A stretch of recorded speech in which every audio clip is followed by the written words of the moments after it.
Alright, we should be live. Excellent. Okay. I really should get into the habit of like posting on Twitter and Facebook and whatnot. Should do that right now, actually.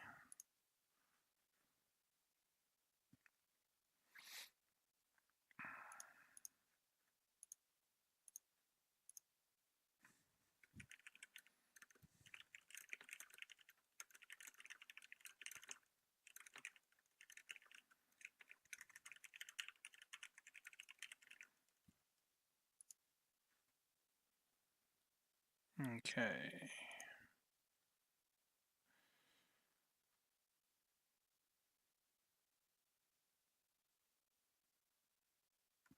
Yep. How is everyone tonight? Um.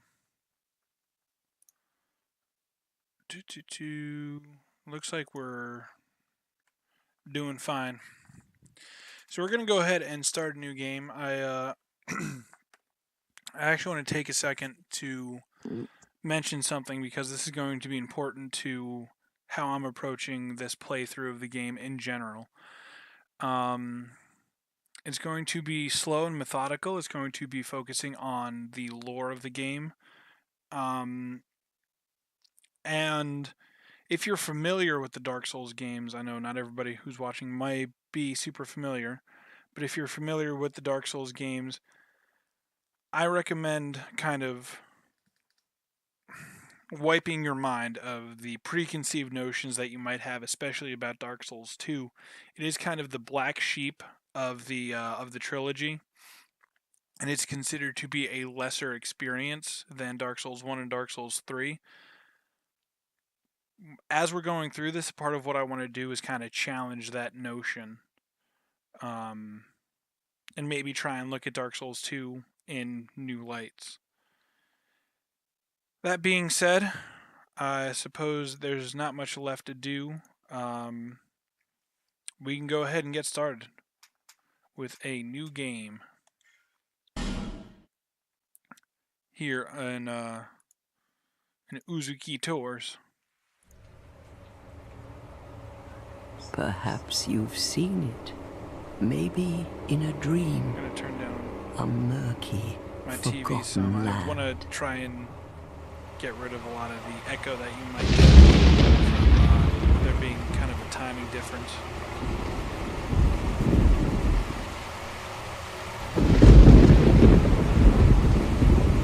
I'm also going to kill the camera. A place where souls may mend your ailing mind.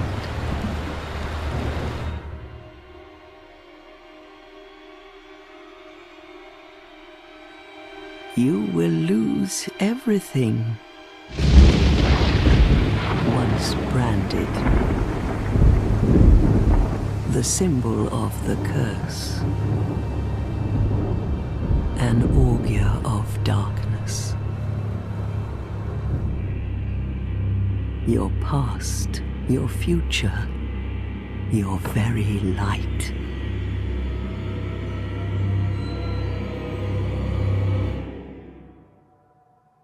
None will have meaning, and you won't even care. By then, you'll be something other than human.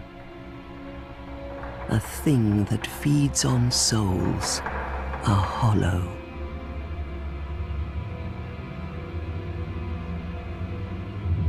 Long ago, in a walled-off land far to the north, a great king built a great kingdom. I believe they called it Drangleic. Perhaps you're familiar. No, how could you be? But one day, you will stand before its decrepit gate without really knowing why.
like a moth drawn to a flame.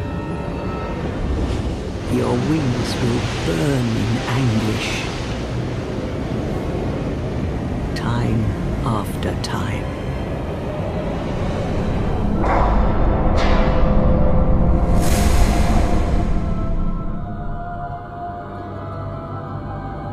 For that is your fate, the fate of the cursed.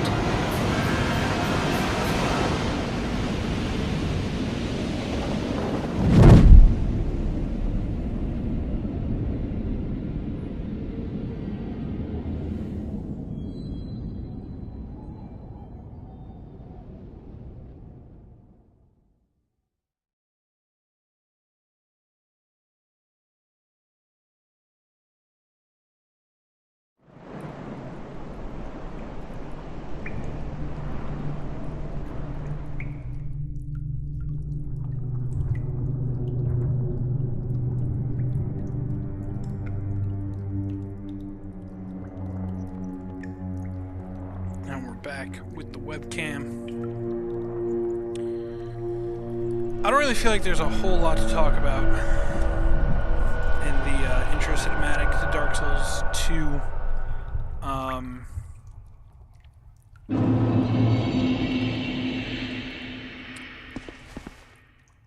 It kind of sets you up for something sort of bizarre, right? In the sense that it tells you you're going to be going to Drangleic. One day you'll stand at its decrepit gates without really knowing why. Being far to the north is a reference to me to Dark Souls 1. And we'll talk about more about that later on. Because one point of contention about the lore of this game, specifically Dark Souls 2, revolves around, what's up, M. Gomez 1920? One point of contention revolving around the lore of Dark Souls 2 especially is where it takes place. And this is something that we're going to have to keep in the back of our minds as we progress through the game and learn more about the world that we are currently in.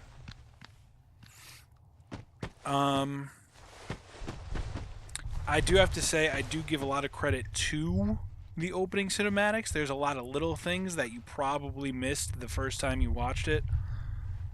For instance, when the, for lack of a better term, activity starts to pick up and the torches come on and it shows the image of this dilapidated gate with the reflection on the water. Look up the cinematic to Dark Souls 2 again, the opening cinematic, and watch that part specifically.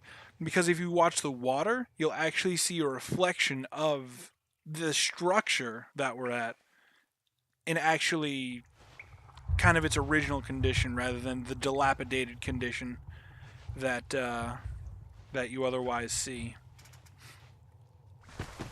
And to kind of build on that, we sort of fall through this portal, right? And we end up in this place called Things Betwixt. We kind of go between from other worlds to Najula, to Drangleic. So we're kind of brought to Drangleic by supernatural powers. It seems to suggest. I don't know, can't really see anything other than the kind of low-res JPEG file. Kind of skyboxing going on.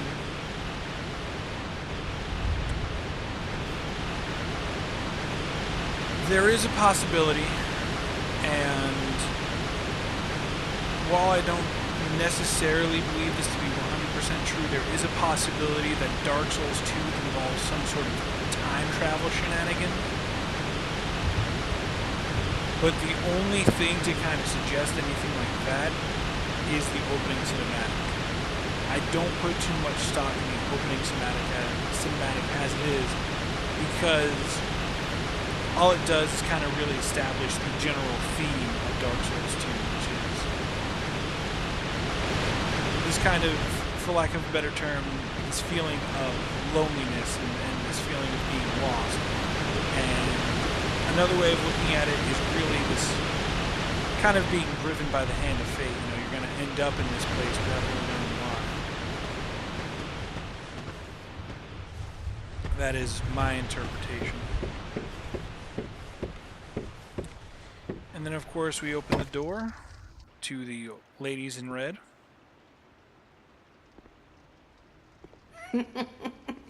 What seems to be the ruckus? Oh my, your face. The face of the curse. Yeah, It's it an seems undead. typically that like waterfall effects in Dark An Souls 2 are undead has very, come very, to very play. loud.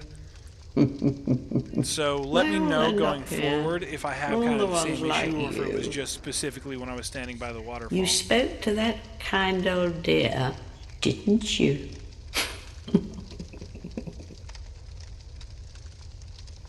You're finished. You'll go hollow. Yes, you'll become one of them. Hollows prey upon men, feast upon their souls. This is the fate of the cursed.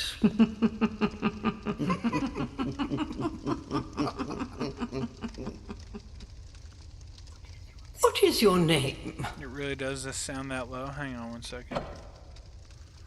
Let me see something here.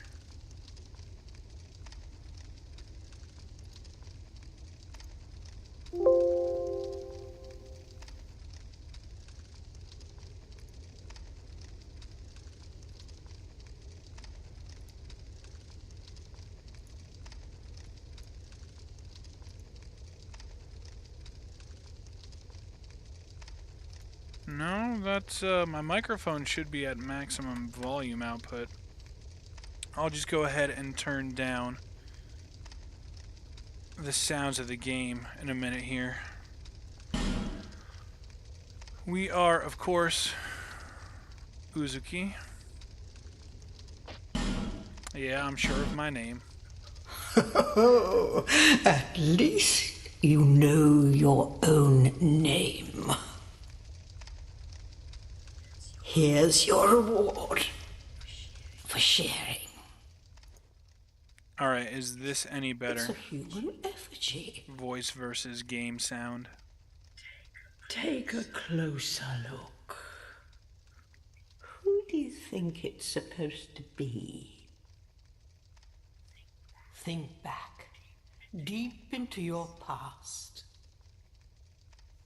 Yes, it's an effigy of you.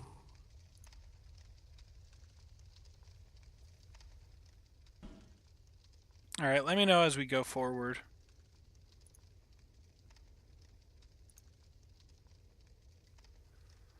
Alright, so here we choose our class and gift. Alright,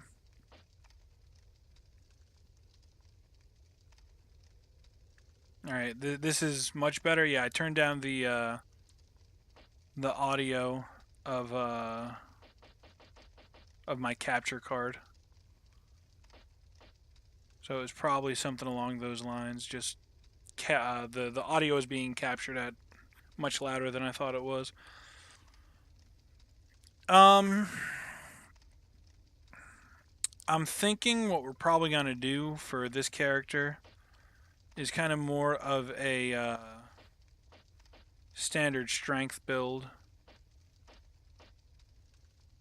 I don't know. I have mixed feelings because the strength builds tend to lean more towards the larger weapons. And I don't really care for a lot of the larger weaponry in the game, to be honest with you.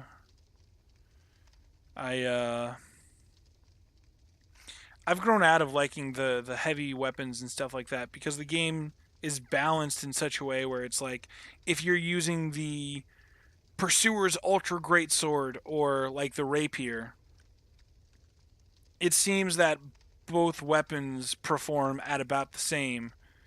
And it's kind of like, why am I going to worry about using this big, heavy sword if it's going to effectively, functionally do the same thing as like a long sword? I don't know. But you know what? We'll start with a strength build. We'll start leaning into a strength build, and if we change our mind, we can always change it. Trying to decide what the best class would be for like the most kind of evened out stats, and I mean the depraved would be as even gets, right? And the other advantage to the depraved, truth be told, is that starts off at soul level 1. But we'll have to spend a lot more souls on acquiring armor and stuff like that. You know, let's make things interesting. We're gonna start off as a depraved, just to make things a little bit more interesting, I think. I don't spend too much time creating a character typically, but we'll do that. And what hair should we go with? Let's go with the faux hawk. That's fine. Blonde faux hawk.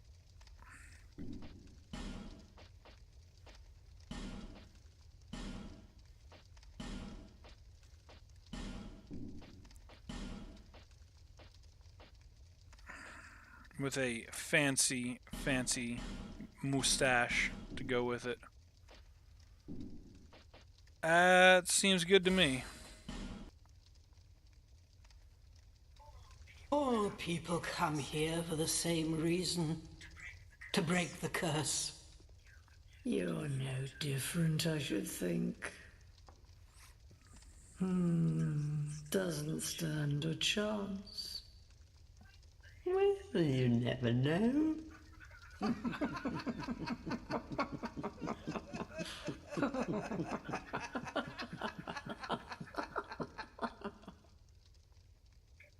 Go through the door and trot along to the kingdom. But remember, hold on to your souls. They're all that keep you from going hollow. Oh, I'll fool you no longer. You'll lose your souls. All of them. Over and over again.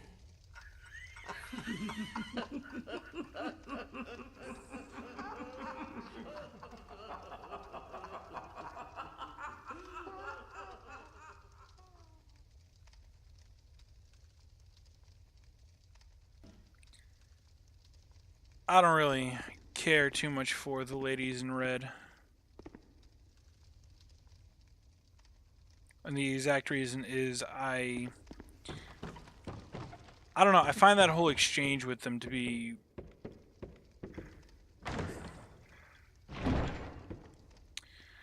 for lack of a better term, unpleasant from a player's perspective. I mean, that might be exactly what they're going for, but for them to be like, I don't know, laughing at you and telling you, oh, you're gonna lose your souls over and over again, it feels kind of weak, for lack of a better term. I don't know. Maybe it's just kind of like nitpicky. And a lot of their dialogue is just going to be them laughing. You must go on a journey without rest. Well, I suppose if you find yourself at an impasse. But if your will is yet unbroken, then you may return here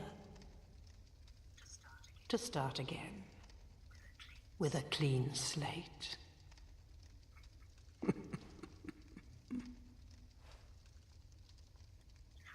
Now, go along, go along. Now, go along. Alright, that's all she has to say. What about you? More laughter. And you? This is a limbo. A link between Drangleic and the outer world. Fair traveller, I know that you must have a story. Why else would you visit such a place? This lost, decayed kingdom. My name is Millibeth. The old women were once fire keepers. I am here to look after them. It is what my mother did, and her mother before her, and so on. The old women were keepers of the fire. But now, the fire shows signs of fading, and the kingdom is beset by hollows. The old women are sisters. I am told there was a fourth. Long ago, fire keepers were commonplace.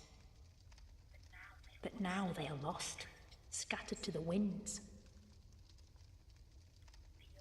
The old women are sisters. Long ago, but now... I'm told there was a fourth. Just think a little bit about what Millibeth had to say.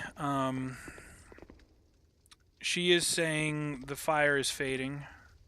And is it because of the fact that the fires are fading that the fire keepers are no longer important? That's one possible interpretation. Or are the fire keepers just not necessarily required anymore? Because in Dark Souls 1, pretty much with every major bonfire, there was a fire keeper associated with it. And if you killed the fire keeper, then the bonfire would actually go out. That was true for the fire at Firelink Shrine and Anor Londo. I don't know of any others off the top of my head, actually.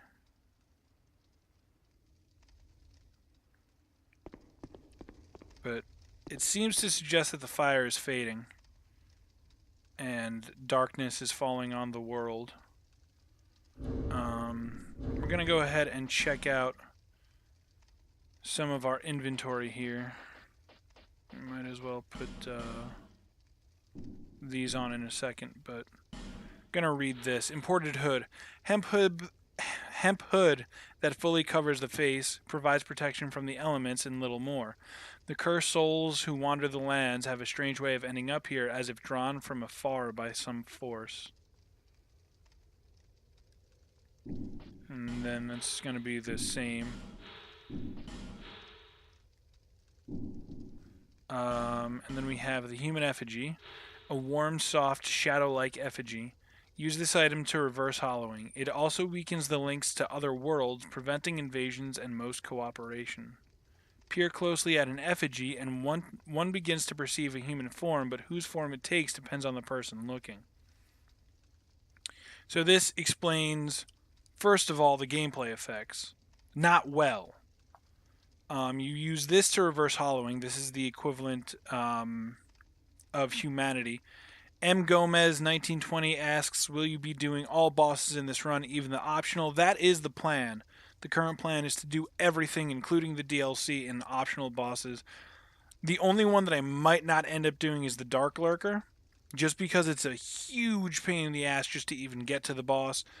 And then if you die against the Dark Lurker, you have to make the run over and over and over again, and it costs humanity and all this other stuff. So the Dark Lurker might be the only boss that I don't do. I will say that up front, but we'll see when we get to it. Going back to the human effigy, it talks about how it's a consumable item to reverse your hollowing. That's its function. That's its primary function in the game world. It also weakens the links to other worlds, preventing invasions and most cooperation. That is the confusing part, because that effect is after you burn it in a bonfire, right? When you use it to reverse hollowing, it actually strengthens the link to other worlds, making invasions and cooperation more likely. So it's, I don't know if it's intentionally obfuscated or if it's just kind of like a localization problem. And then the lore section: peer closely at an effigy and one begins to perceive a human form, but whose form it takes depends on the person looking. Suggesting that the human effigies, like, aren't anyone in particular. They're, what they represent is contingent upon who's peering upon the human effigy. And then we have some life gems. Small stone made up of crystallized souls gradually restores a small amount of HP, often found near abandoned corpses, as if it were what remains of the soul. Radiant life gem. The dull glimmer of these mysterious stones brightens with the passage of time. Old radiant life gem. A rare stone with so brilliant to shine would fetch a handsome price, but what value could it really have without knowing who died to leave it behind?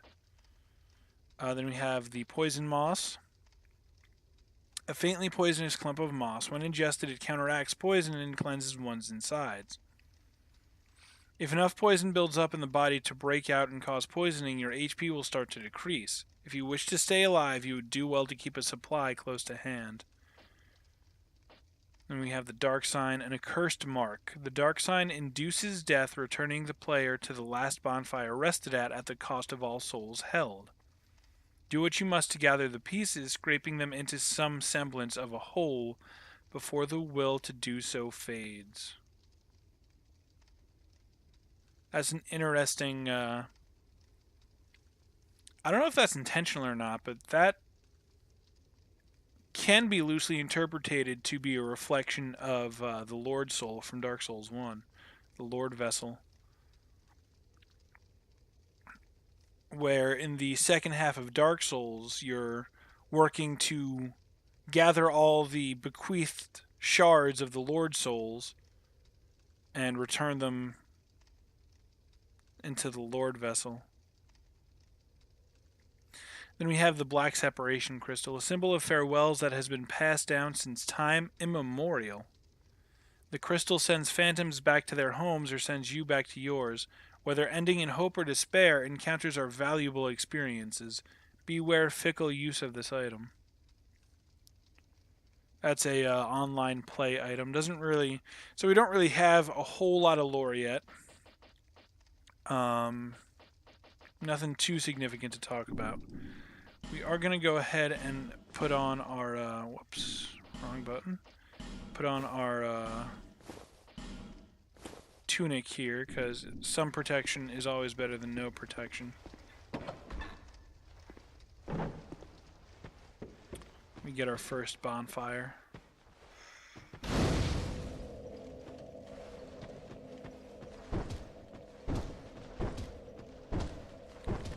Break through this cart, and we get Soul of a Lost Undead and a torch. Let's have a look now, see at those real quick. Soul of a Lost Undead. Soul of a Lost Undead who has long ago gone hollow, used to acquire souls. The soul is the essence of all life, and even in a death or hollowing, the mind seeks souls. This is kind of like a currency item, like you consume it and basically gain currency.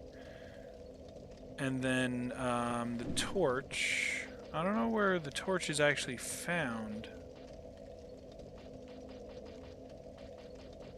I don't know if the torch is actually an item that we can look at and interact with, now that I think about it.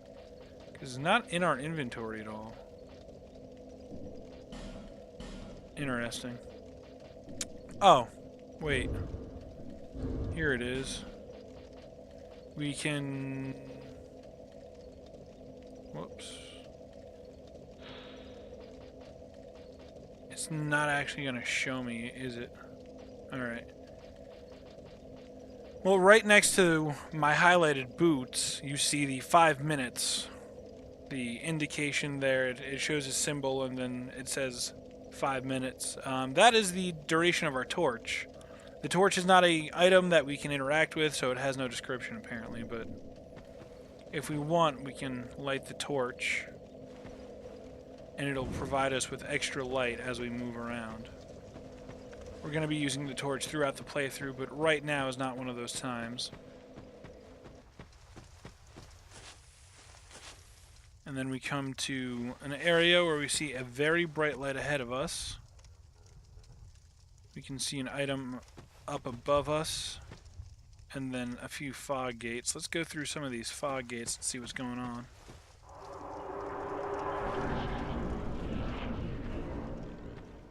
This is the Dark Souls 2 tutorial system. Teaches you how to attack, defend, everything. All the fun stuff like that. We of course have no equipment right now. So we're gonna go ahead and barehand it. Not to be confused with bare hands, made out of bare hands.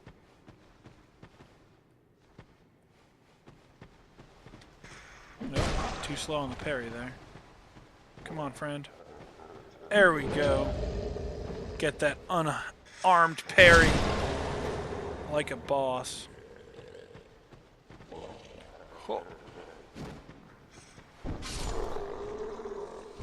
Missed him the first time. We can see more over there, including that fine fellow.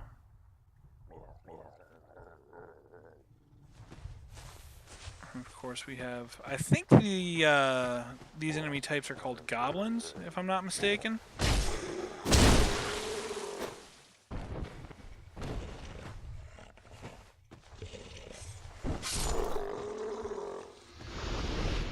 So we have some goblins to fight. Of course, nothing too interesting happening quite yet. We pick up our first weapon. Go ahead and get ourselves a dagger. A standard dagger has only modest attack and short reach, but can be jabbed in rapid succession. With a powerful critical attack, this is a potent weapon in the hands of the capable. Well, we may not necessarily be the capable, but... What? That's rude. Come on. We may not be the capable, but a dagger is certainly better than no dagger, let me tell you.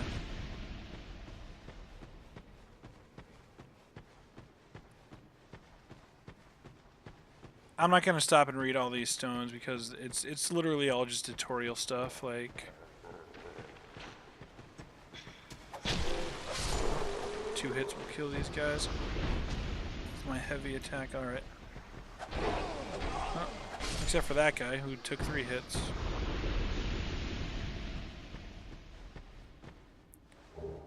Get ourselves a life gem.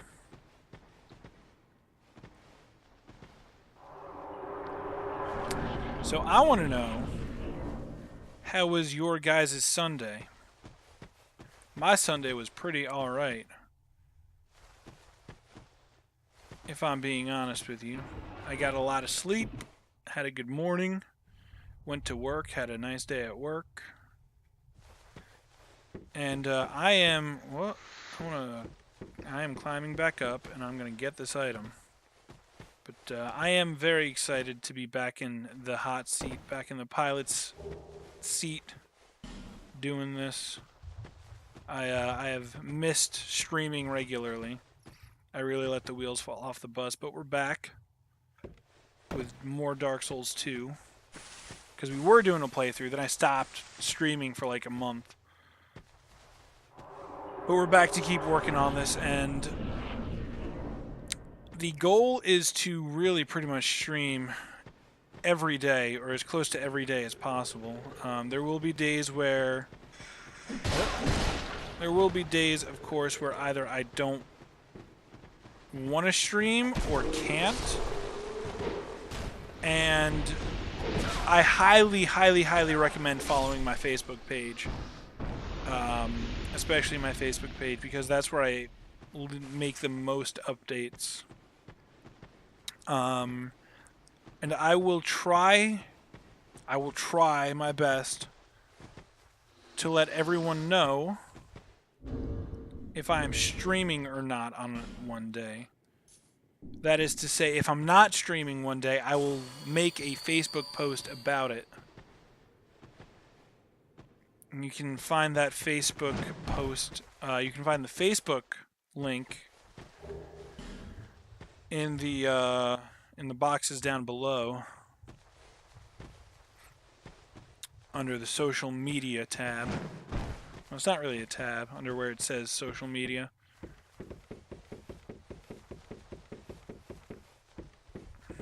It's probably a good idea to go ahead and do yourself a favor and like that Facebook page.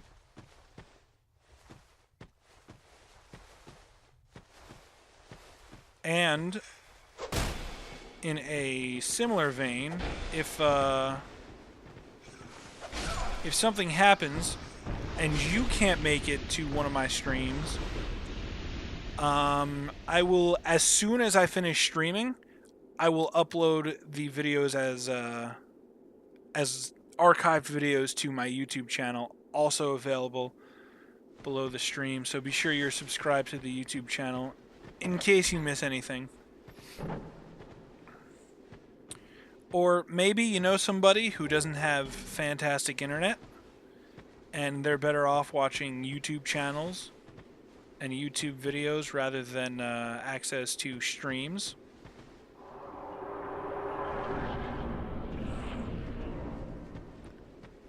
That would be a good piece of information to pass on to them if they're interested in checking it out and watching and staying up to date on my content. We can see more enemies over there, but we can't get there quite yet. We obviously there's no way to get down there here. We can't jump over that or anything.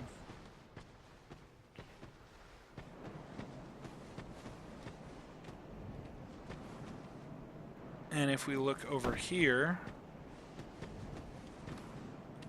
a statue blocks your way. We can't go around them. Oh man. Very nearly just walked off the edge of the map there.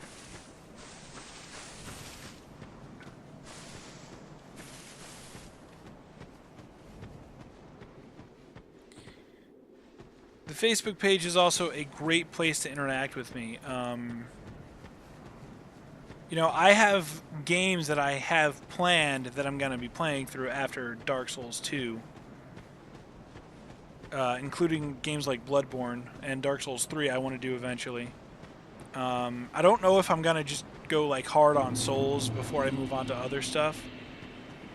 But if there are games that you would recommend to me, or if there are games that you might want to see me play, feel free to share your thoughts on my Facebook page. I want to encourage people to use the Facebook page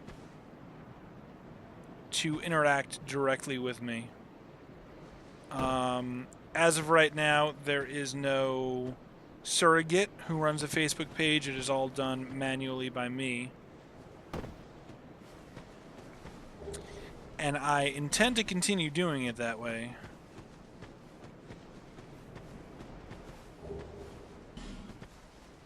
Let's get off of this cliffside here, where we can take a second to look at, this is the main hub of the game. It is called Majula. Most of your NPCs that you find will end up here. There is a lot of dialogue here and a few items to pick up, some of which we already have. For instance, the Morning Star, a club fitted with a spiked head. The spikes of this blunt weapon cause bleeding, normally wielded by clerics, but clearly intended to draw blood. I don't think we can even two-hand this yet, huh? No, we would need to level up our strength a little bit more, I think. Yeah, we would need like 13?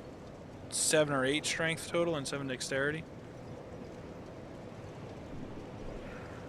And then we also got the binoculars and the cleric's sacred chime. Most clerics receive this as their first sacred chime, a catalyst for miracles and hexes. To use miracles, equip a sacred chime to attune a miracle at a bonfire. The strength of most miracles is affected by the caster's faith.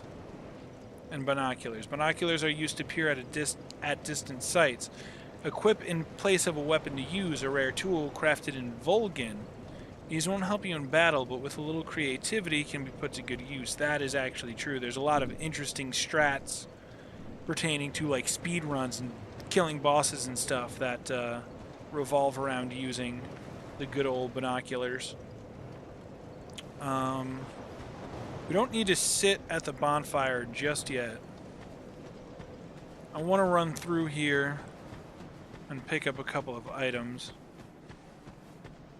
First off, there is a Titanite shard up here. Often forgotten about.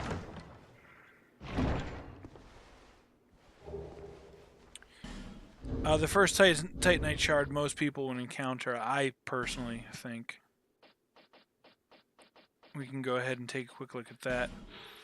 Titanite shard used to reinforce equipment, reinforces equipment up to +3. Titanite was discovered in an ancient layer of Earth and is said to be a gift from the gods. Titanite of this size has very little power, but is still a rare find. It's a rare find. Maybe early on in the game, but not too rare to the point where later on we'll be able to literally buy an infinite amount of it. Now, why can't I just pick up some of this equipment over here? A lot of this stuff is like actual weaponry and stuff that we should be able to just pick up and take. Why can't we? Very tricky, FromSoft. Let's see what this fine fellow has to say to us. Hello there. Welcome to my shop.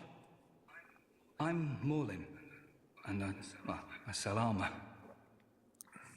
Oh, sorry, Please do have a look at my wares.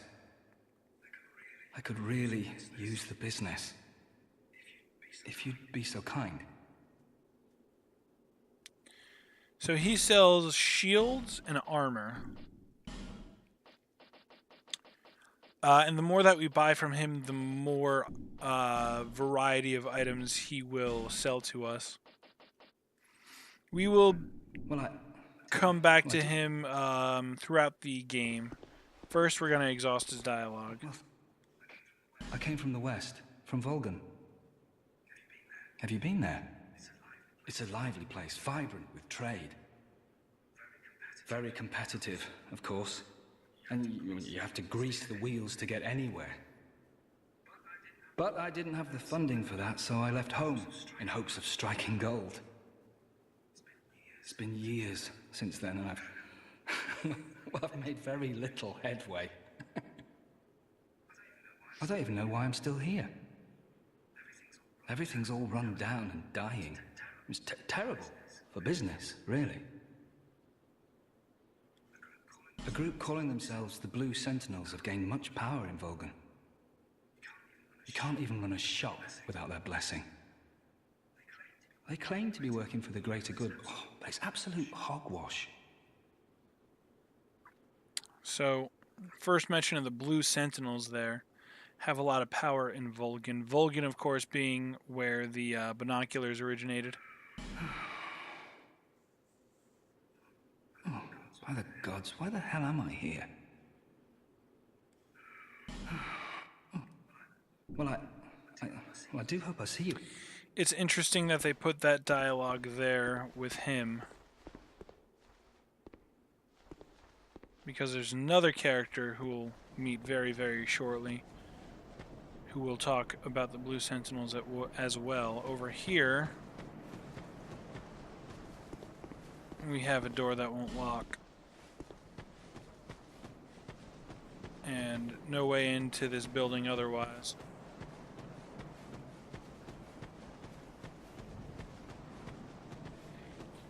Over in this corner, we have the two biggest assholes in the world.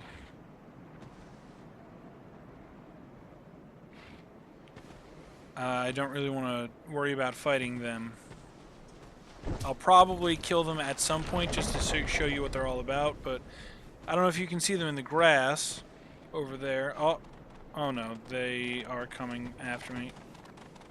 Alright, well.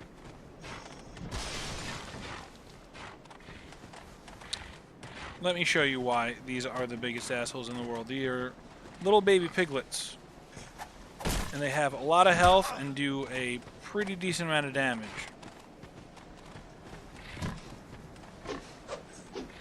And they are very hard to hit with a dagger, apparently. Oh, maybe they made them... Maybe they nerfed these guys. I remember them having a lot more health than this. Ow.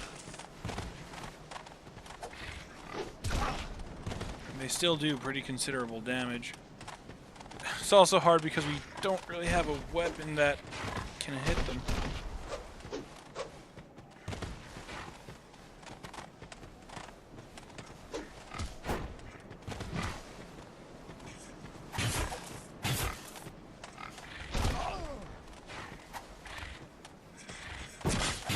Alright. Enough playing around with these guys. We're gonna reset at the bonfire real quick. De-aggro them.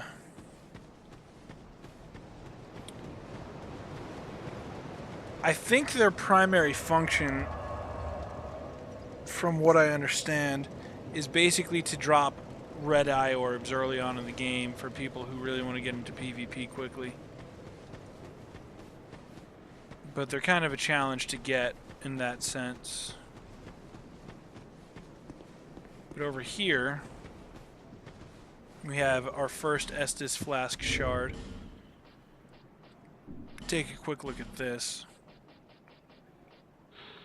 The shard of an Estus Flask. Shards are deeply soaked in Estus. Graft the shard to an Estus Flask to increase flask uses. Over the ages, countless souls rested their bones as they drank from the original flask.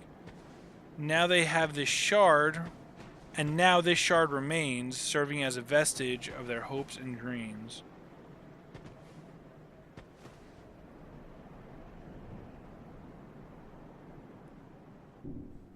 And then we also picked up... We actually got a cracked red eye orb. Where did I... Oh, right. We actually got that in Things Betwixt.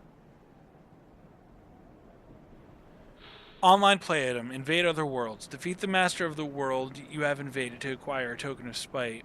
The residual sins of those who have succumbed to dark temptations are contained in the form of the cracked red eye orb. And then the Bone of Order online play item. You will be punished for fleeing from other worlds by disconnected unjustly. However, this charm will disperse the ire directed at you. But sins are not easily buried, and there's no telling if you will be let off so easily next time. Each encounter in life is a precious turn of fate, and fate will not be cheated.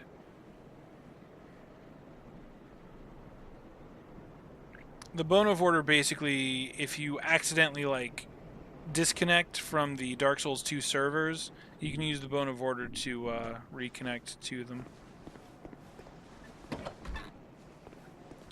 We have one of the I don't really want to say more fascinating characters because I don't really think she's that interesting, but one of the more, let's say, prolific characters in Dark Souls 2.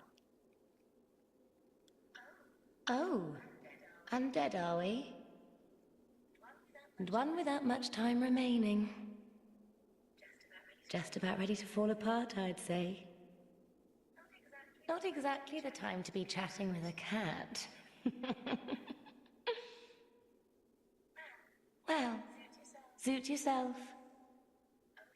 Oh yes, you may call me Shalqua. Enchanté.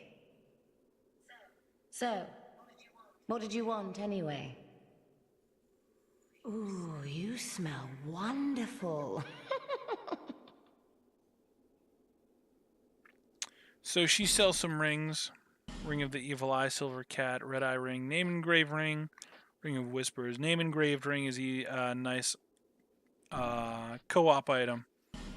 Makes summoning other players a little bit more consistent. Then she sells some consumables.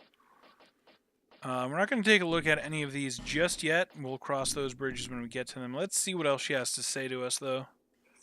This place is already dead. Everything will crumble and waste away so that something new may be born. Isn't it wonderful? This place is fascinating. We receive only the most peculiar visitors. Folk like yourself. It's enough to keep even a cat amused. Are you going to see the old ones? Those four who have grown so incredibly ancient. They must have sprouted quite a thick coat of moss by now. For heaven's sake, no one even knows their names anymore. Imagine that. Yes, nothing like yourself. For you have a most pleasant scent. It grows nicer with each passing day.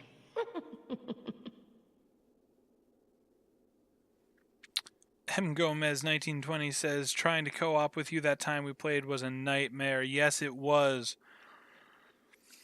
The co-op system in Dark Souls 2 was not the greatest. To be totally honest with you.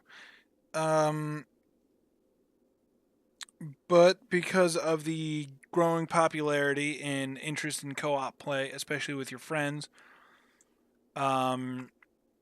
it has led to the password system and the improvement to the password systems that they've made between Bloodborne and Dark Souls 3, which I think is an excellent system because it allows you to pop on the password, summon your specific buddy, and if you want to summon more people, you can, get rid of the password and then summon more people, and you and your buddy will still be able to play together. So the password system is a really nice upgrade to the name engraved ring, which it's weird. I'll probably talk about it another time. Have you made friends with the man by the sea? He's lost everything. Absolutely everything. The only thing he's good for now is a few tidbits on covenants. Covenants are a type of, contract, you might say. You give something to gain something. That's the way humans like it, right? It might be just the thing you need. But what does a cat know? Did you see that oddly formed rock behind here? Long ago, they called it Victor's Stone, as I recall. If you wish to face greater challenges, speak to the rock. Although, you'd just as well not.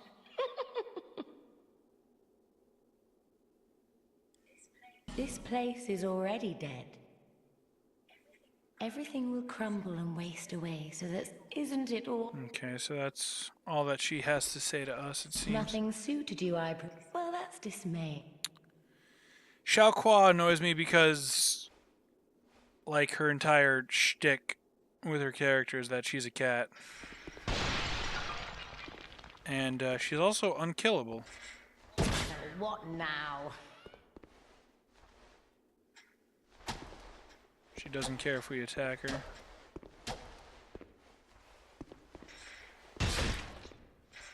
So what now? She just kind of gets grumpy about it. Might be the only unkillable NPC in the Dark Souls games. I don't know. She's not even an exposition dump. She's just not an interesting character, in my opinion. But we have more to look at and more to do. And we're already an hour in. And we still have a lot more dialogue to cover. I think that's one of the reasons why Majula kind of annoys me, especially when I'm doing, like, very methodical playthroughs like this, because Majula has a lot of dialogue for a starting area. This is a Victor Stone that Shalquar referenced. It is actually a covenant called the Covenant of Champions. It basically makes the game a little bit more difficult and prevents online play, specifically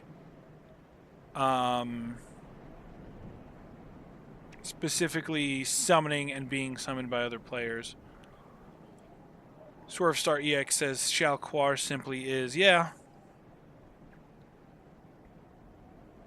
And M. Gomez 1920 wants to know, how would you rank the Souls games? Do you like 2 or 3 more?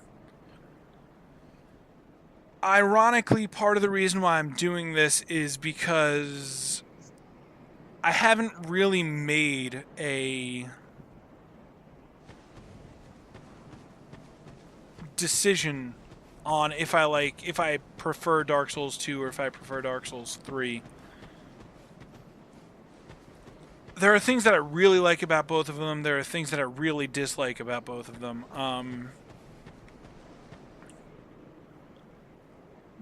One of the problems that I have with Dark Souls 3 is that by the time we get to it, what Dark Souls 3 does, we've already done it twice.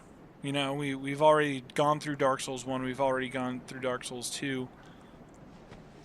I think the question is, does Dark Souls 3 do anything unique enough that I would consider it better than Dark Souls 1 or better than Dark Souls 2 in any specific way? And while Dark Souls 3 does a lot of cool stuff, like I really like the weapon art system, for example, and I like how they changed magic to work off of FP and everything like that,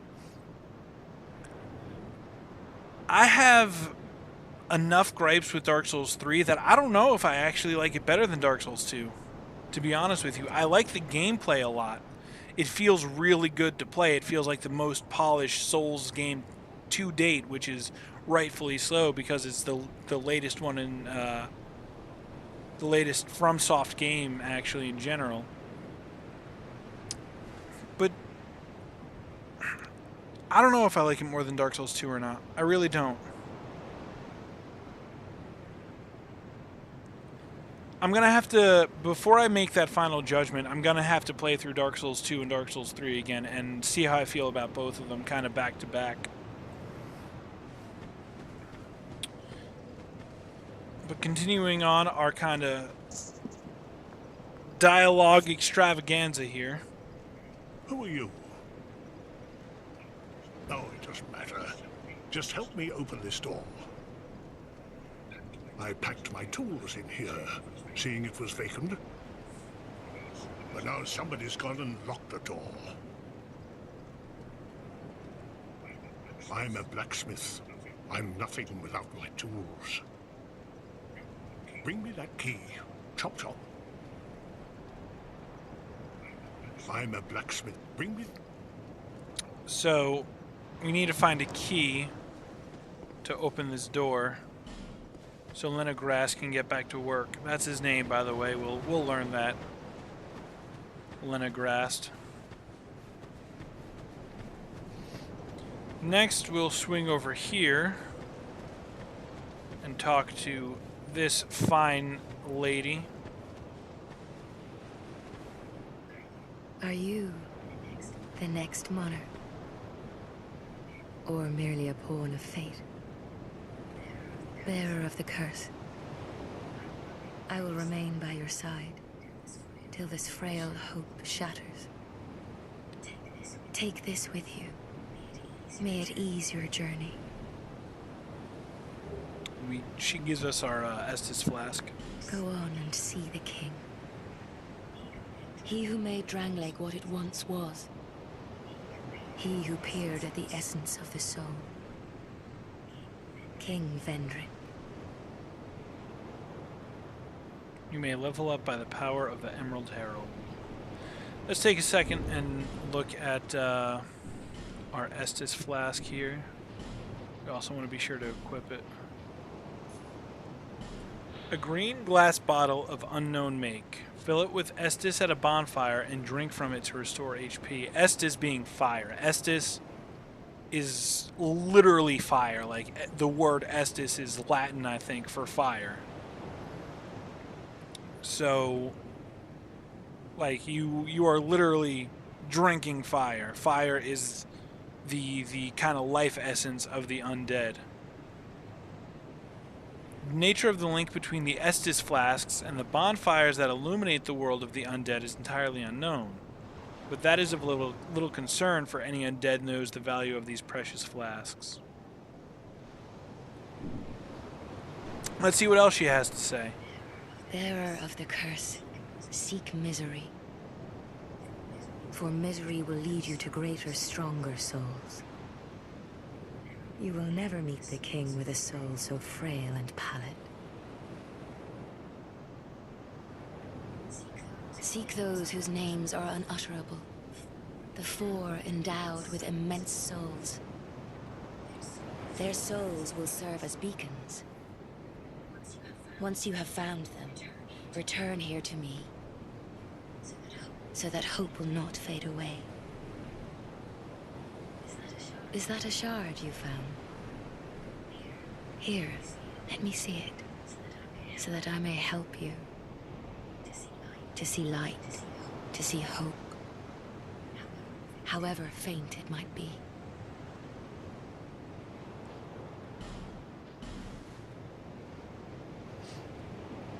So she kind of gives us our prime directive here. She says, go seek the four, go seek bigger, longer, stronger souls, and that way you'll be able to meet the king. Over the hill and past the forest is the king's castle, where a man peered straight into the essence of the soul. But whatever came of it?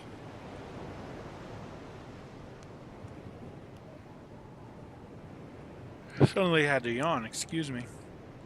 If you look over the mountains behind us, you'll see a large, dark structure. That is Drangleic Castle. We will go there eventually. Those who come to Drangleic seeking salvation soon lose hope and turn hollow. It happens to them all, sooner or later. That blue knight at the base of the tower, his spirit is already broken. Although he does offer sound advice. Perhaps he is a foreshadowing of your own future. Two separate characters now talking about the crestfallen warrior. We'll meet him in a second. That tiny thing inside the ruins. An ancient being that will mock your very existence. She imparts sound wisdom, provided you find her on a good day. The sign you bear will drain your very souls. And without souls, you will turn hollow. Stay strong. Do not lose hope. Even when you have precious little time. For when the undead dies, it is never truly dead, but only one step closer to hollowing. Not all undead are hollows, but all hollows were once undead. If you find an Estus shard, bring it to me, so that I may ease your burden. Over the hill and past the fog, where, but what? So not really a whole lot of lore to be gleaned from this, but she does talk a little bit about the hollowing process, where you lose your souls, you begin to hollow out, and eventually you lose your mind, and your entire existence is driven to collecting souls. We can look off in the distance. We can see structures over there. We will be going there, and we can see structures over there. Over here, we will be going over there as well.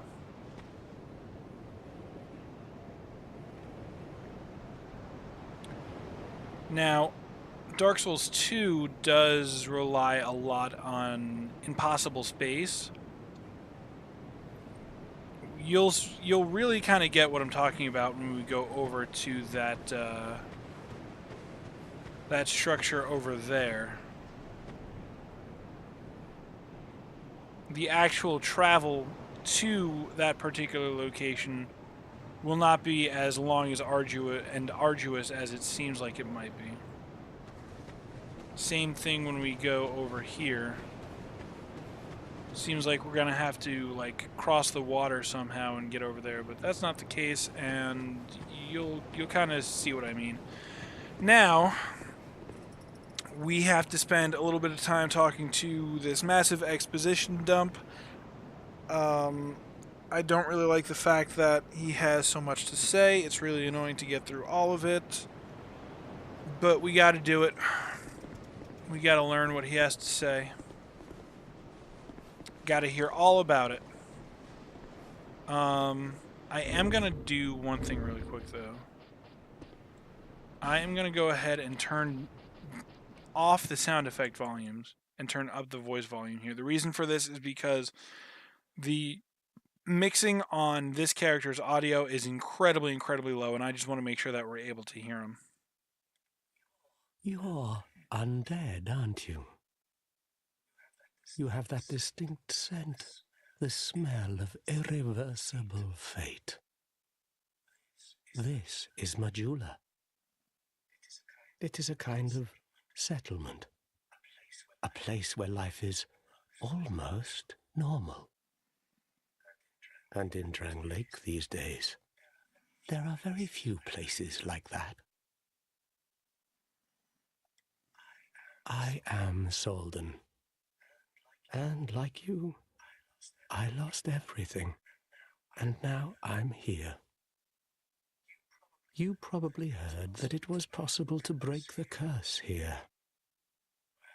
Well, that's not true at all. There's nothing here for you, me, or anybody. Do you know much about souls? Even I'm not certain, but I'm told that the soul is the essence of life itself. Anything living, sentient or no, supposedly has one. What we call the curse is traceable to the soul. Do you see what that means? To be alive, to walk this earth. That's the real curse, right there. We undead will never die. And that's quite a predicament, really. There are 4 beings in this land with giant souls. And wherever you go from here, you'll sooner or later come up against them. Each has a powerful soul and a terrible curse. If that frightens you, then you ought to just give up right now, like I have. Do you ever cry out for help? The journey of an undead is long and treacherous. You'll face invaders from other worlds at every turn. If you need help, why not proclaim faith in the Blue Sentinels? When you face danger, the Blue Sentinels will come to your aid. Protection is yours, if you wish. You need only accept their kind embrace. So this is another covenant. We're going to go ahead and join the way of the blue here.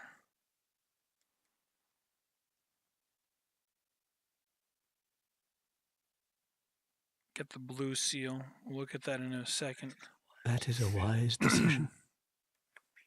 People are weak, but the Blue Sentinels watch over us in their benevolence.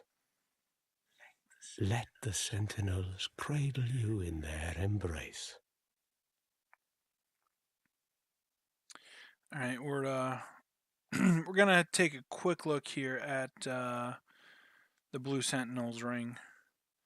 The Blue Seal, Ring of the Way of Blue Covenant, increases HP slightly. The Way of Blue is not a developed religion. It is a humble prayer that spread naturally amongst those seeking help. When apostles of blue are invaded by dark spirits, they can receive assistance from member masters of other world. Um, yeah, it gives us a little bit more HP, which is nice. And the main function of it is if you're invaded, there's a chance that you can summon a blue sentinel into your world to help you fight the invader. It's a pseudo PvP covenant, truth be told. Let's see what else he has to say. Do you feel lonely here? It suits me just fine, as I've nothing left anyway. It will grow on you, this place. Give it some time. Has a gesture to give us. Welcome. I said this guy is an exposition dump, or as close to one as you can get in a Dark Souls game, and he still has more to say. Do you see the way beyond the bonfire? That will take you to the forest of the giants. There was once a great fort, but little of it remains. You may just find something there that will be of use on your journey. But don't venture too far inside, or you might not come back. Hade's Tower of Flame lies beyond the far gate. In the cathedral, the Apostles of Blue gather. But the road leading there is perilous. The gate is rigged with some contraption. But how it works, I just don't know. Have you seen that pit, that gaping hole in the earth? I don't know what it's like down below, but I wouldn't suggest trying to find out. Besides, you'll never make it down there. Not without a ladder of some sort. The flame you see there is a bonfire. They exist all across the land, beacons to we undead. If you are tired, try resting beside the flame. The flame heals us. Long ago, a woman called a firekeeper watched over each bonfire. She kept the flame lit and guarded it from those who would extinguish it. I wonder where the firekeepers went. Did you notice any letters on the ground on the way here? These are messages that have jumped the fissures between worlds. In Drangleic, the flow of time is convoluted. Things shift and waver, twist and turn. Poignant wishes, dashed dreams, the messages convey our very inner thoughts. If your will to soldier on falters, try leaving a message. Somebody out there is sure to listen. You may notice symbols that appear upon the ground. These are summon signatures. They call upon spirits from other worlds through the schisms in time. If you fear hollows, find summon signatures to call upon spirits to help you. Do you see the way? But may you find peace. Finally, all he has to say, he tells us of the different directions we can go from Majula's hub, the interconnecting paths, to the Forest of the Fallen Giants, to Hyde's Tower of Flame, and down to the gutter. Gonna bring our sound effect volume back up.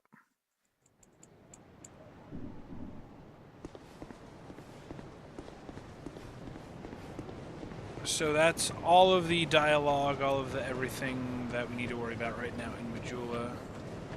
It's finally all done. Took a decent chunk of time. Bearer of the curse. Seek souls. Larger, more... We're gonna go ahead and spend our 600 souls here on leveling up.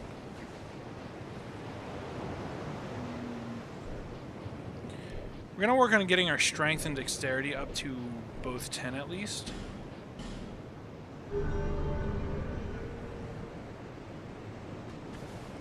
Oh! Ho ho! I almost backstepped off the edge there. Will these be enough to get us... Oh, that's definitely enough.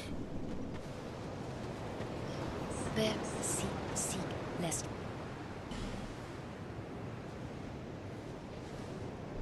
I'm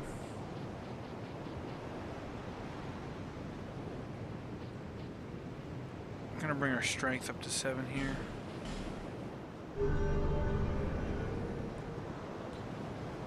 And I want to see if that's enough to allow us to use the Morning Star with 2 hands. It is. Alright, cool. Because this will be a lot better to use than the dagger.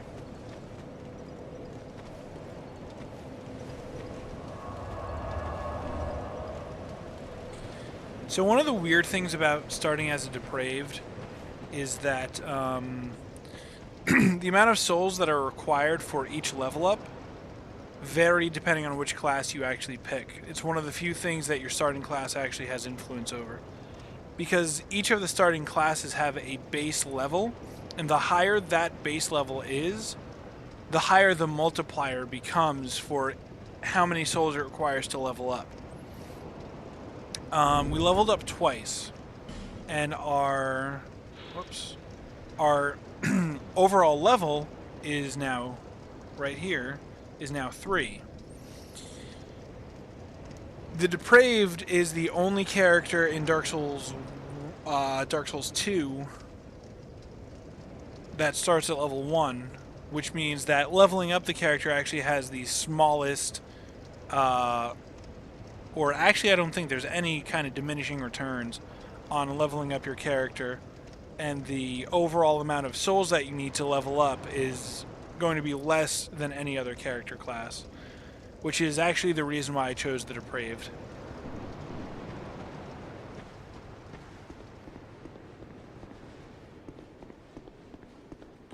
Over here you have one of the trickiest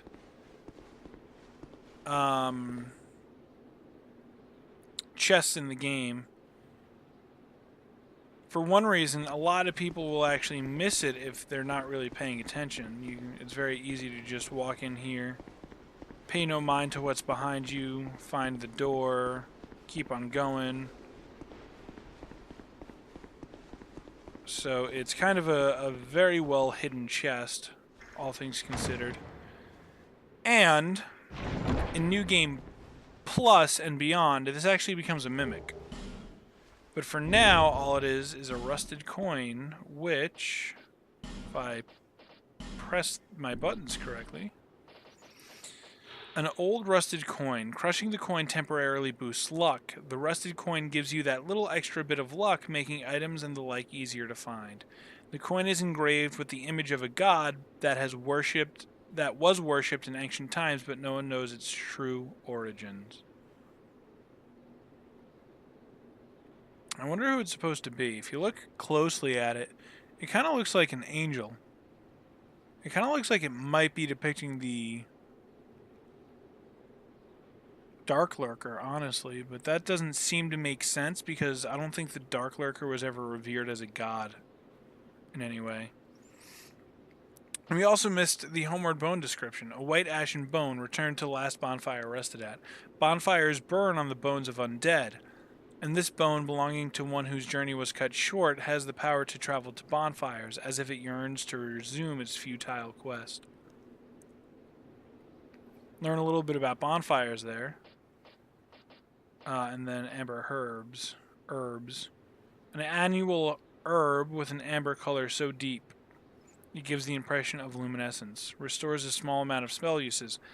It is the mistaken belief of many that the flowers of this herb do not blossom. However, small white flowers do blossom during dusk when the moon is visible.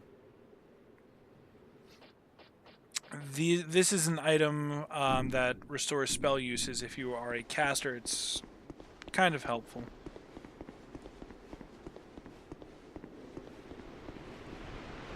The first door to nowhere.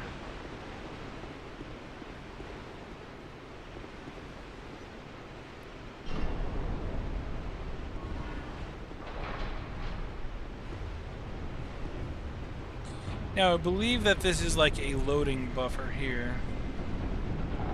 The door loads, so where the door takes a minute to open, so the game can begin to load the data that's behind it on the other side. It's a pretty typical trick in game design that you mask loading times behind slow elevators and doors and things of that nature. Got a human effigy, and then can we make this jump? Sometimes I miss it. Successful this time. Homeward Bone, Soul of the Lost Undead.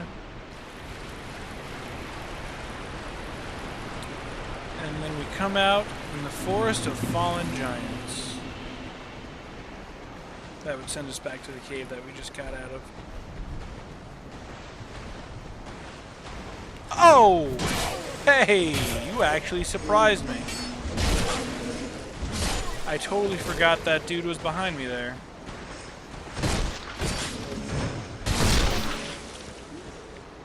Good job, Undead Hollow. You actually made me jump. Actually startled me.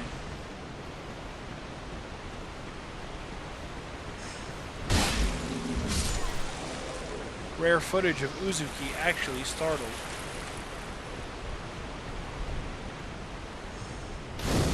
There's a bonfire here for some reason.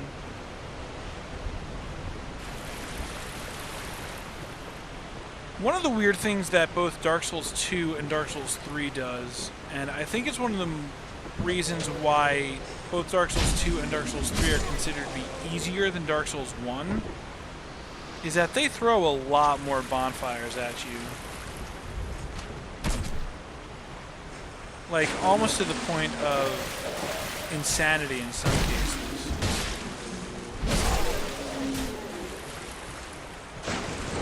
Like, there are points in Dark Souls 3 where you light a bonfire, and you could be standing at the bonfire you just lit, whoops, and from where you're standing you can, oh my god, I'm gonna get my ass kicked by hollows. But, go ahead and heal up here.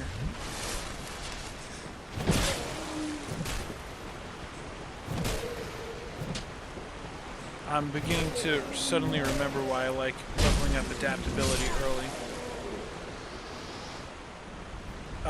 But there are points in Dark Souls 3 where you can literally light a bonfire, turn around, and see the next bonfire that you're going to light. Or you can light a bonfire,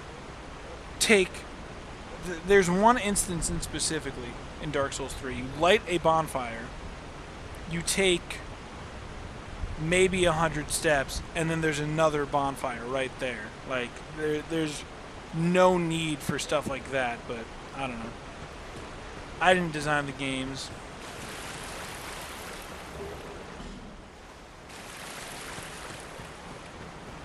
Although I do think that it was a weird decision to do it like that. Dark Souls 1, the bonfires were kind of few and far between. Like, you had them scattered about throughout major points, but not to the same degree as like Dark Souls 2 or Dark Souls 3, I think.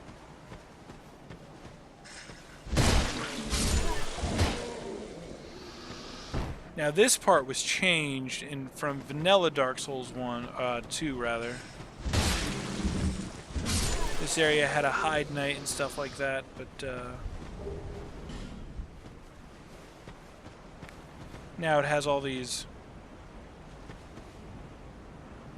undead soldiers, which is actually kind of tricky, especially for newer players and players playing the game for the first time,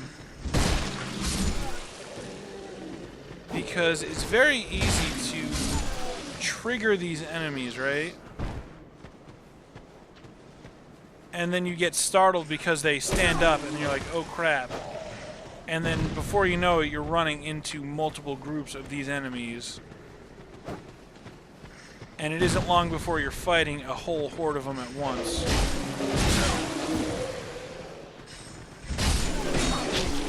And if you're not careful, you can be very easily overwhelmed by all of them, like I am right now. Oh!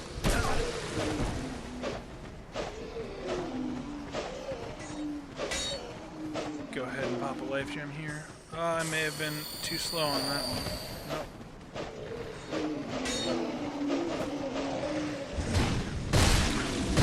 I don't know, I kind of feel like it's a real asshole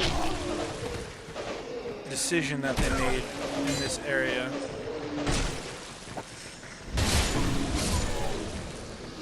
Especially because this zone is like deliberately designed to be like the first zone that you go to.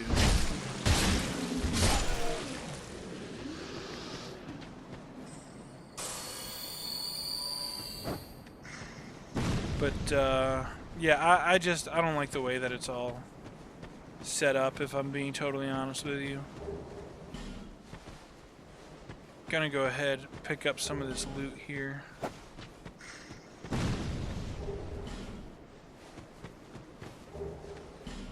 And then they give you 2 broken straight swords in the same spot, like...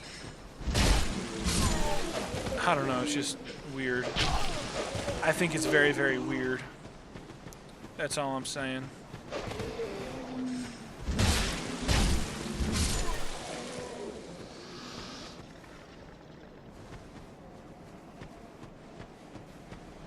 Alright, now that we're safe, we can look at some of the items that we picked up. The green blossom.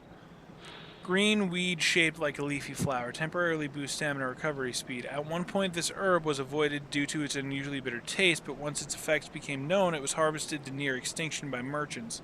Now only exceptionally rare wild specimens of this plant are left. And then we got the broken straight sword. Straight sword with its blade broken near in half. Nearly useless in battle, but nearly useless trumps empty-handed. There's some truth in that. There's some truth in that. Alright.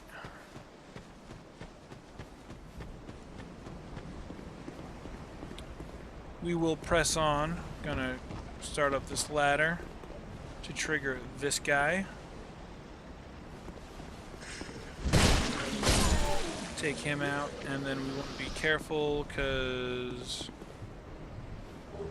I sometimes miss this jump, and if you miss this jump, it means that you fall to your death. So let's not fuck it up. Nailed it. Very good. Get some throwing knives. We'll take a look at those real quick.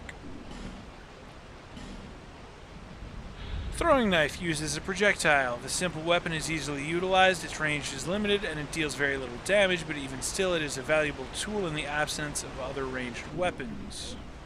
There's a lot of truth in that as well. Ranged weapons are quite good in Dark Souls 2, especially Dark Souls 2, and Dark Souls 3. I feel like that bows are a little bit less useful in the case of Dark Souls 1, but to be totally fair, I don't have nearly as much experience with bows in Dark Souls 1.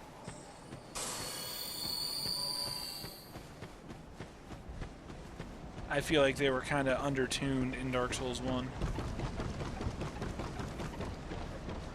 Now we can go up here.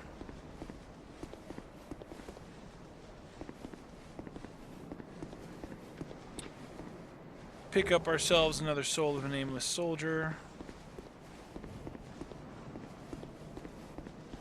And face off against this firebomb an asshole.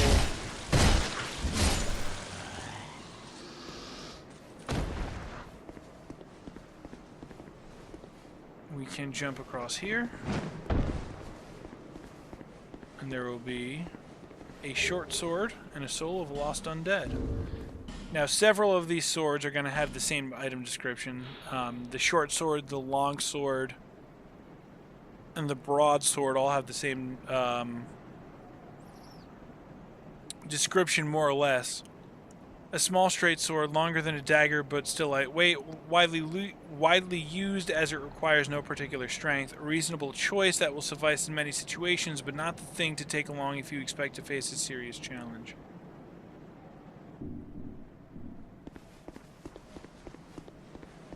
So I guess maybe it's just the longsword and the broadsword that share an item description pretty much verbatim.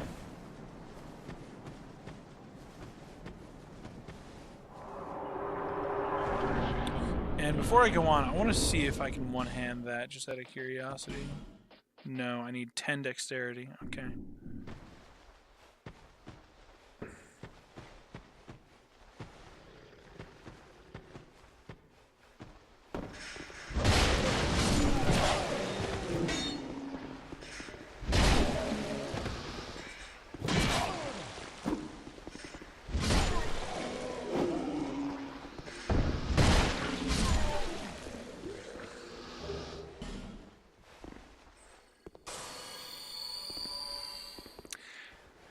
I feel like they just rely very heavily in Dark Souls 2, especially at the beginning of the game, on ambushes. And I feel like that's really, really unfair to newer players. And I think that's why, like, there's going to be a guy right around this corner, right? And I think all of these ambushes in, like, such a small vicinity from one another is one of the reasons why people have gripes about Dark Souls 2, right? It's different. Oh, they both dropped items. Neat. And both of them boots. It's just a different design philosophy, right? Where like they rely on a lot of these ambushes in the beginning. And it can really catch newer players off guard, but veteran players might know what to look for. They might hear it coming. They might just be better prepared. Is it an okay design philosophy? Is it the correct way to go? Well, I'm not a game designer by trade. I don't think it's the correct methodology to go with, but I don't know. I don't know. Personally, I don't think it's that good of a design decision to really rely so heavily on these ambushes over and over and over again, especially in this area. Anyway, hollow soldier leggings. Leggings worn by hollowed royal soldiers. They appear to be crafted with quality materials, but are highly degraded and close to falling apart. Wearing these will be of little use. Which is actually quite true. They are overall much less defensive than the pants we already have. Unlike the hollow infantry boots, leggings worn by hollowed infantry, a piece of basic minimal equipment. Worse yet, they're worn and nearly falling apart. Not recommended unless your options are spent. Like ours, all we have are our imported trousers. These are actually a little bit better than what we have right now, so we can go ahead and swap to them.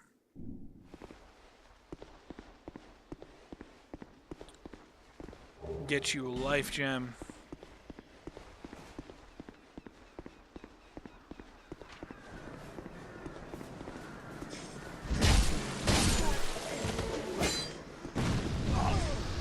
Like this is another perfect example where you come up these stairs, you fight one guy, the bow and arrow guy, and then, whoa, okay, I need to heal up some.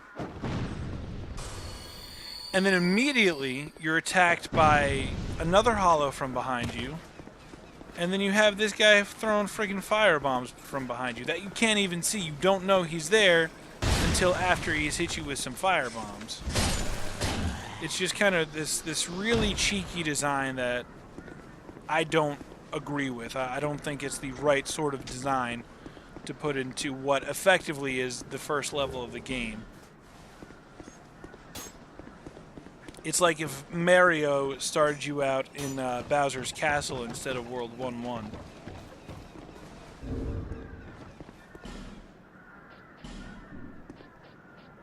I feel like I just picked something up there. Right. The buckler, a traditional small metal shield. Small shields are very lightweight and easy to use, but have low stability when attacked. The center of a buckler is convex, designed to brush attacks aside, making parrying easier. Convex being the opposite of concave, so it's protruding forward and rounded.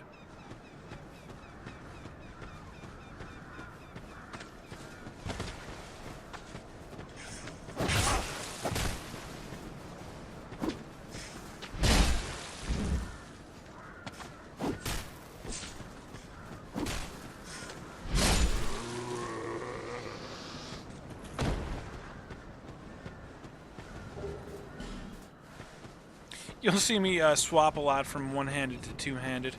And the reason why I do that is because swapping from one-handed to two-handed is part of my playstyle in general in Dark Souls 2 specifically. Part of my playstyle in most of the Dark Souls games, really. But I forget that we can't one-hand the Morning Star yet. So I will go to one-hand it and I'll be like, oh, I don't have a shield and I can't use the Morning Star with one hand, so I'll go back to two-handing it.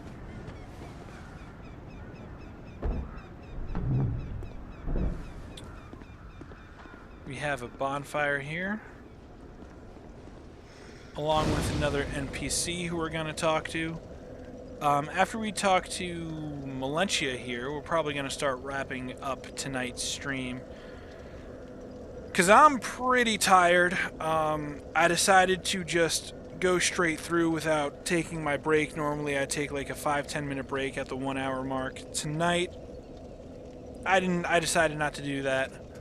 I just wanted to muscle through the Majula dialogues and try and get into the Forest of the Fallen Giants, which we managed to do. So let's talk about Melentia here. Talk to Melentia here, and then we'll start winding down for tonight's stream. Buy something, anything. Oh, come now, help an old woman and buy something.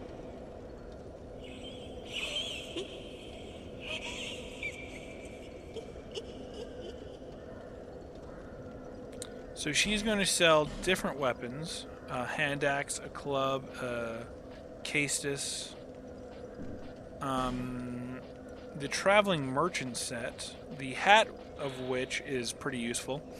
Hat worn by merchants from Lanafir, where blue represents knowledge. Wearing this increases item discovery. Lanafir is the farthest land to the south and follows a strict edict of isolationism. The rare visitor from Lanafir is always a little odd. Effect raises item discovery. So it's good to pick up and use if you're looking for, if you're trying to grind, trying to farm for a specific item set. She sells all kinds of consumables, including Lenograst's key. Key of blacksmith Lenograst of Majula. Majula, the land of exiles, is comprised of abandoned old houses, one of which Lenograst is fashioned into a workshop. So, at some point, sweet old Melentia swung by Majula, saw that Lenograst set up shop, and I guess thought to herself, I can make some extra money by taking this key and then selling it, back to its owner. I think that says a little bit about the type of person Melentia might be. Or it could just be incidental. It could be that she found this key, thought that it might be of value, and took it to sell it, unaware that Lenograst would need it to to get back into his shop. But I am in the camp where I think Valencia did it intentionally. She knew what it was, where it was for, and who needed it. And she swiped it, and she's like, I'm going to make some extra souls on this little bad boy here. I'm going to go ahead and pick that up. And let's see what she has to say. My name is Valencia. You're a stranger to this land. Oh, we get as strangers these days. Everybody's gone and run off. Drangleic's been a pile of rubble since the war fought long, long ago. And the giants crossed the sea.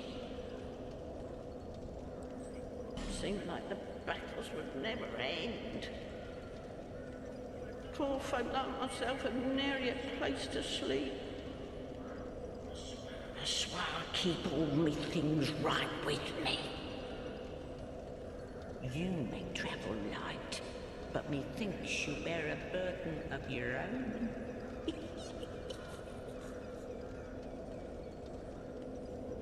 They say these trees grew from the remains of the giants.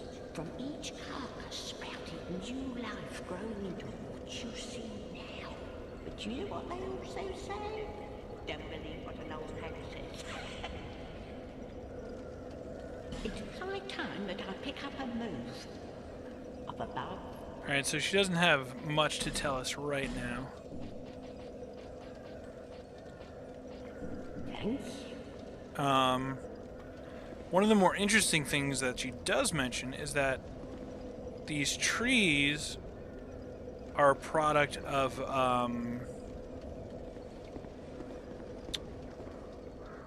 giant corpses.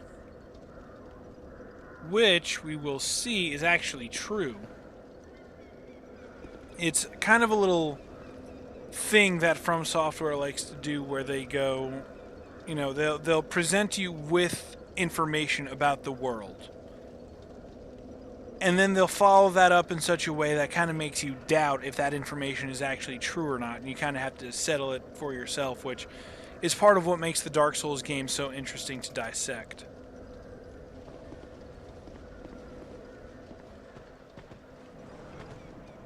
So another thing that's interesting, and I did want to I kind of mentioned this earlier on, is about the weird impossible spaces that they use in Dark Souls 2 and how the world doesn't really connect in the same coherent way that Dark Souls 1 connected, right? Like, if you go back, you know, close your eyes for a second and envision looking up at this structure from where we were in Majula, we were able to see that it was kind of on this cliff side, right? Now, granted, this is the front side of the big structure. But in relation to, like, Vendrick's castle, it just seems weird. Like, I don't know. The spacing just isn't right. It's really inconsistent.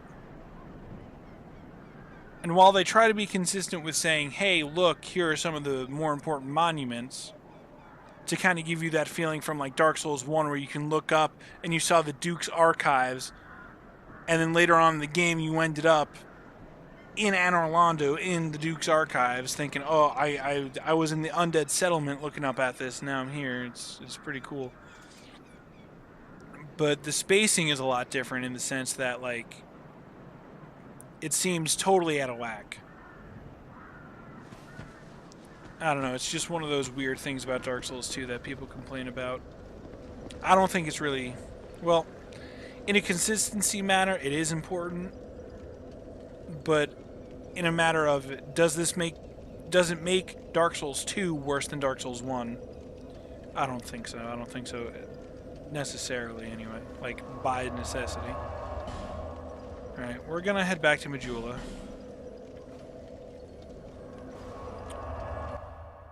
We're probably gonna wrap up with leveling up and talking to Lenegrast. Gonna go ahead and pop all of these souls that I've picked up.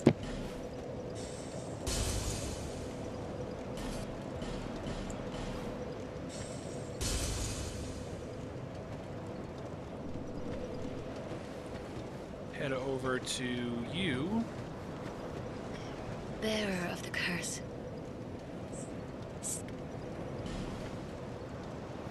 And then we almost have enough to bring both our strength and dexterity up to 10.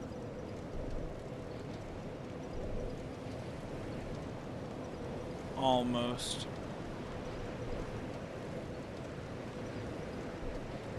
I think I'll push my dexterity up to 10 first. And the reason being is quite simple.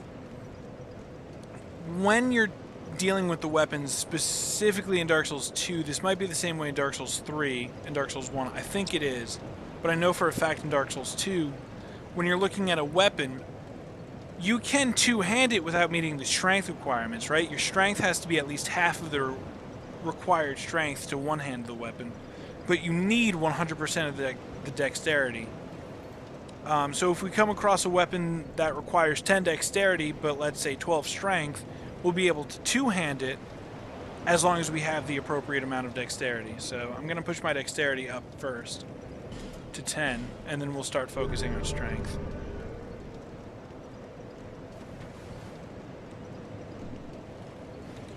Meanwhile, we want to have a chat with Lenegrast here.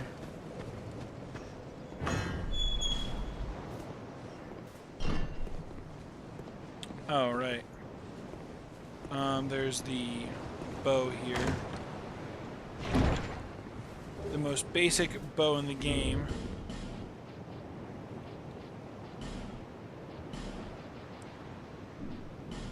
The type of small bow used by hunters in training. Equip arrows to use. Equip up to 2 types of arrows to give yourself immediate options in battle.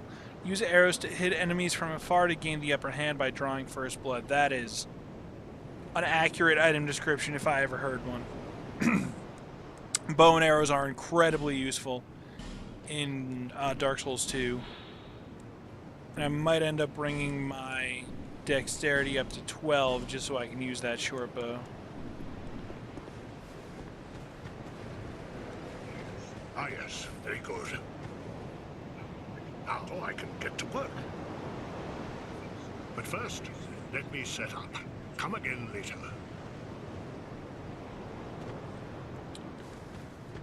Well, we'll round out this episode by resting at this bonfire real quick and then talking to Lenegrast, exhausting his dialogue, and picking up this item that I forgot was over here.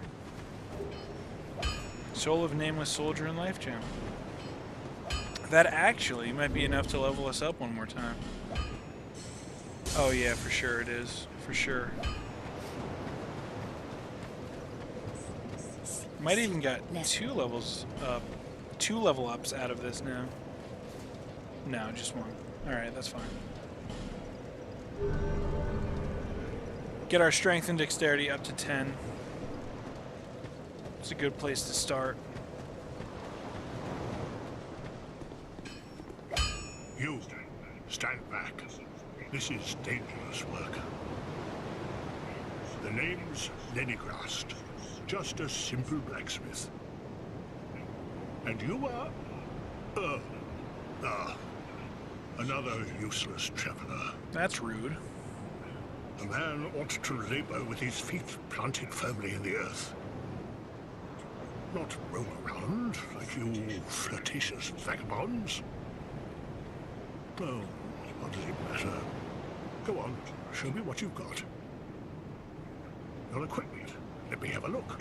But do it quick. So he sells a lot of basic starting weapons. It's at this point that you'll have access to your bow and arrow, which is nice. You can buy a finite amount of repair powder and titanite shards. But the variety of weapons is really what's nice about this particular character. You get a few different types of straight swords. You get a curved sword, which is nice.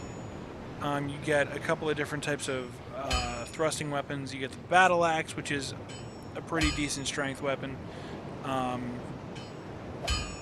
You get a mace, which again is a pretty decent weapon, and you get the spear. I can make an argument that you can finish the entire first playthrough at least with any one of these weapons, whatever you think you would be most comfortable with. So you get a pretty wide variety of weapons fairly early on to choose from.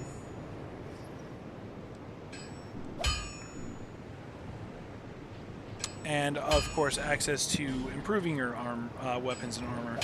We do have a Titanite shard, so technically we could improve our Morning Star. Since it's just kind of like a weapon in flux, we're not going to use it for much longer, so I'm not gonna bother wasting a Titanite shard on it. Let's see what he has to say. Drat. You're worse than my reckless daughter. Don't spend your whole life in transit, you hear? You'll need souls to repair and improve equipment. I know only of smithing, but souls have many other uses as well. Don't waste your souls on useless trinkets. Think before you spend. Equipment can be strengthened with rare orestone, but such orestone won't come easily. My girl knows her stones, but she's always out prancing about. Now, there's a time for travels, but you can't wander the world forever. Even you must have someone waiting back home. Drat. Okay, he really doesn't have that much to say then. Not at this point. Alright. So, this was a very nice kickoff, I think, to our new Dark Souls 2 playthrough. I'm excited to be back in the cockpit, as it were. And I'm excited to be doing this again. We will be back tomorrow at 11 p.m. to stream more Scholar of the First Sin. There is a slight chance that tomorrow's stream might go a little bit longer. Normally I do it in 2-hour chunks. I start at 11, which is a good time for me to start because of my current work schedule, and I run until about 1 a.m., which is good with my current work schedule if I have to work at 10 o'clock the next morning. But when I'm streaming the eve before I have a day off, I might stream a little bit longer, so keep that in mind going forward. If you haven't already, be sure to give the channel a follow. I'll be streaming as close to every day as I possibly can get. Realistically speaking, that's not going to happen. Streaming every single day may not necessarily happen, but I'm going to be streaming a lot more than I was for the last month. And definitely be sure to go to the YouTube page and subscribe, as well as the Facebook page. So in case you miss a stream, you can catch up on the YouTube channel, and if you want to reach out to me, or if you want to be updated readily, I should say, you can go to the Facebook page and find that information there. Thank you all for watching. Gonna go ahead, turn the camera off, let the stream wind down for a second before cutting it completely, but thank you for watching and have a good night.